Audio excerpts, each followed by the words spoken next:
All right, ladies and gentlemen, you're in for a treat because I'm in for a treat. It means we're all in for a treat. One of my favorite people is here. His name, of course, Roger Simon, co-founder of PJ Media, award-winning novelist, and he's got a great new one out. Let's put it up on the screen.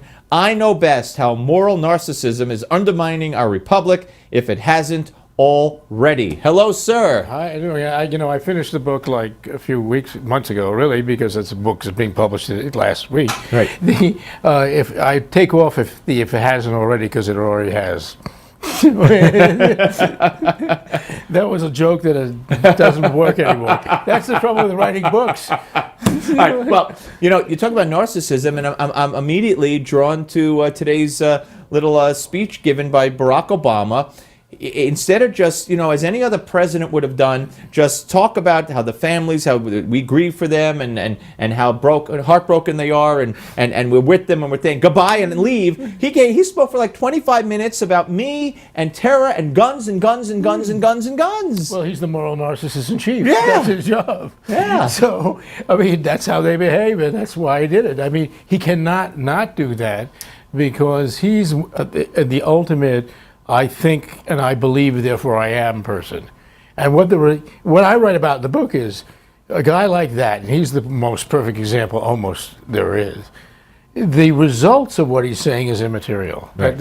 Nobody even bothers to look it up. Right. And he certainly doesn't care. But what you say makes you who you are. So he's, this great, great guy. And I'll tell you where it's really going to be trouble is when he's not president anymore. He's not going to go away. He's not going away. He's going to be renting this. I forget, $22,000. Where does he get $22,000 a month anyway, or whatever it's going to cost him? But he's going to be in Washington D.C. Well, we know where Hillary got it from: Saudi Arabia, Kuwait, Qatar, all the three countries that she just blasted the other day for funding terrorism. She's taken, and the Clintons have taken $40 million from the Clinton Foundation from these three countries. Yeah. Well, yes. Now you think. What do you call that? Moral what? I can just call that thievery. But with Obama, of course, you think he's watching that. When Hillary, remember when when they got out of office the first time, and she would say, "Oh, we're broke." Yes. Oh, and everybody's going, "Yeah, I wish I were broke like that." Anyway, they know how much, and also they're surrounded by so much money, and not just Trump. This is serious money, and I think they think that they're like someone who's got to be president, serve the country for 8 years. You'd think they'd be happy to get out and, maybe have a few $1 million, a nice house in Palm Springs, and, all right. But no, because I think they're surrounded by so much money that they think that therefore they're entitled to their billion. I think that's what the system and how it works. Yeah, well, but George W. Bush isn't like that. George H.W. Bush isn't like. They have money on their own, but I don't. You never see them acting improperly. You didn't see Reagan. This is a kind of a new breed. So, well, also liberalism and progressivism is the perfect cover for trying to get rich. Absolutely. I write about that in the book. Yeah, you read about it, and I know best. All right, let's get to some phone calls for Roger, and let's start with Richard from Merced, California. Hello, Richard. Hi, Steve.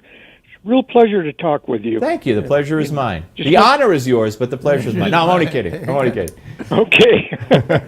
Yeah. Well, I think you and JD are my favorites on the Newsmax. Great. Thank you. Thoroughly enjoy watching both of your shows. Thank you very much. You're really good. All right, Steve. I'm off on a little bit different subject. I'm back on the vice president for Trump. I'm a Trump supporter, but I haven't, and maybe I've missed out and haven't seen it, and maybe you have mentioned it, but I've never heard anything mentioned about Mike Huckabee. It seems like to me he would, make a good vice presidential pick. Well, I'll tell you why that's not going to happen, Richard. I'll tell you why that's not going to happen.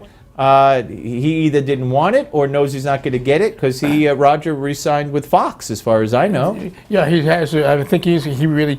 Look, there's more money in it. The other thing is, I think I have a suspicion that Trump is going to go younger.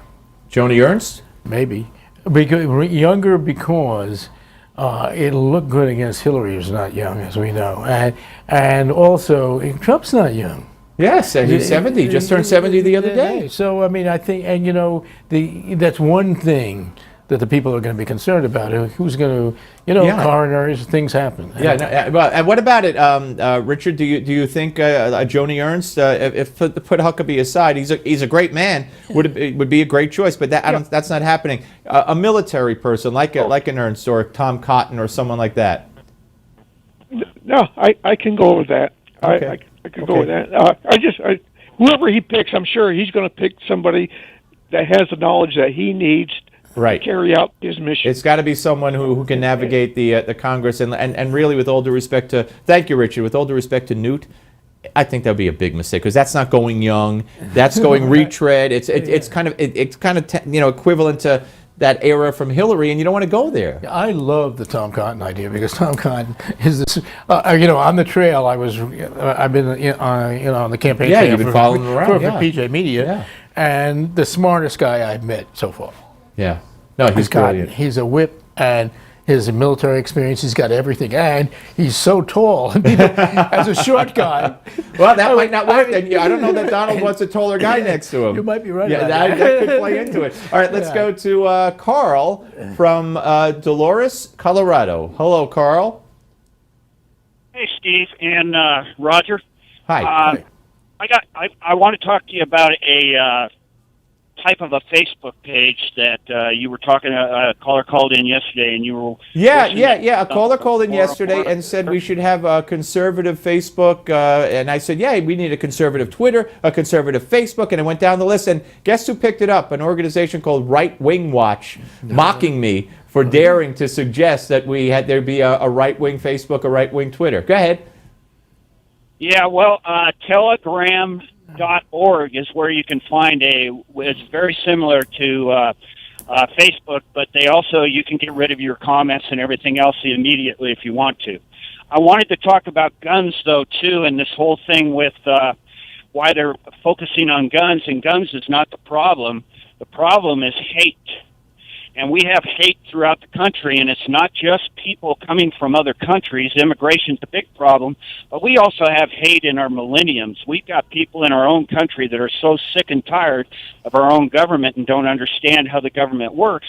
So we need to really focus on the hate, close the borders, get these people to understand what our Constitution, our Bill of Rights, and Declaration of Independence is all about, and start educating. And it's going to take a while. It isn't going to happen overnight.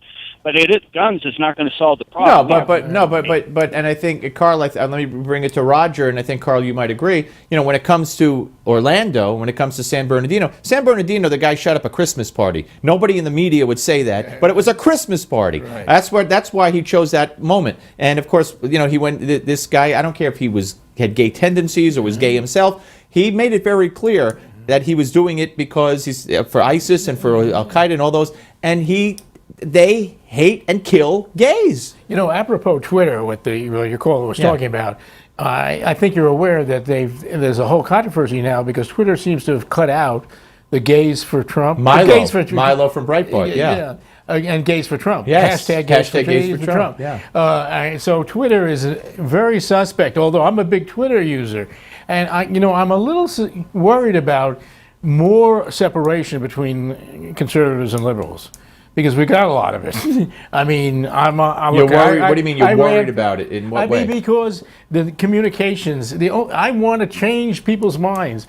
I mean, maybe it's too ambitious, but I mean, I'd like to think that there's some people watching this show tonight who aren't conservatives. Mm-hmm. I mean, there may not be, but I'd like to think that there are, and I'd like to think when I go on Twitter, I can reach people that don't automatically agree with me. I mean, that's in the essence of what democracy is. Let me tell you a little story. After I saw that Milo was banned from Twitter, I went on and I said, did Twitter just ban Milo and hashtag gays for Trump? 5 minutes later, I almost had a heart attack. I opened my email and it said, from Twitter, your account has been, I don't know what word it used, suspended, whatever. And I thought, oh my God.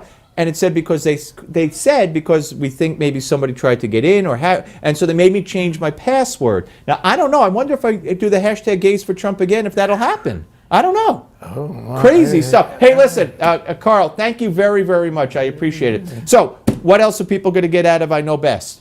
A good time, because I am not. This is the most serious book I've written, because I've written detective novels, Right, yeah. and a memoir, and a Yeah. bunch of movies, all of which are partly entertainment. So I carry that over. And the truth is that I find a lot of political books a little boring. Yeah. And Well, you're never boring. I don't want to be boring. You're never so boring. A little bit witty and a little bit challenging, and I think. Dennis Prager, one of your colleagues, who's written graciously a big quote on this thing, said, "Not everyone is going to agree with what Roger Simon says, but it's challenging." But it's challenging, and it doesn't matter because Roger says he knows best, because the book is I Know Best, and it's by Roger, so he knows best, but don't forget it's I Know Best. Great to see you, my friend. Thank you very much. Appreciate it. you. Up next, more of your calls. Give me 5, and we hit the streets, too. Don't go away.